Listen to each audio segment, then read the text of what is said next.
Weshkwembu shanga Takuramba Weshkwembu shanga Famba na mina unganzizi Weshkwembu shanga Unzifuna kuya mashwe Weshkwembu shanga Unzikombeta na ndlela Vatukulu busy ni kwana vatukulu Chilele amba kutisiyo. Weshkwembu shanga Ile shwali studio ake ngakho balawa.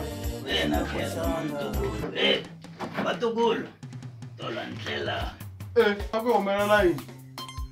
mbayimbayi ni tina tlele tolo le kaya ni twa ti-voice hi swikweleti mara no ni wini swihleketa swi nga endla ku ri titsuma a ni hina hi vaprofeta na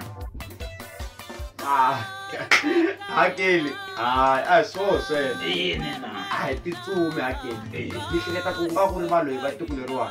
tukulu Akeli bona swi nga teka mi kuma ku va ringeta ti-mic vito ra n'wina vanhu va tikuleriwana. mbayimbayi se vito ra mina hi rona Na vativa mina. Swikweleti swikweleti swi kuma ku sweswo. A ku va loyi akeli va ringeta ti-mic vito ra n'wina. wena jealous Akeli a ku na tsumile nga ta ku swikweleti swikweleti mi byele ku yini ke tsumi ya kona. mbayimbayi loko kulukulu a ni vitana Timaki akeli. Akeli.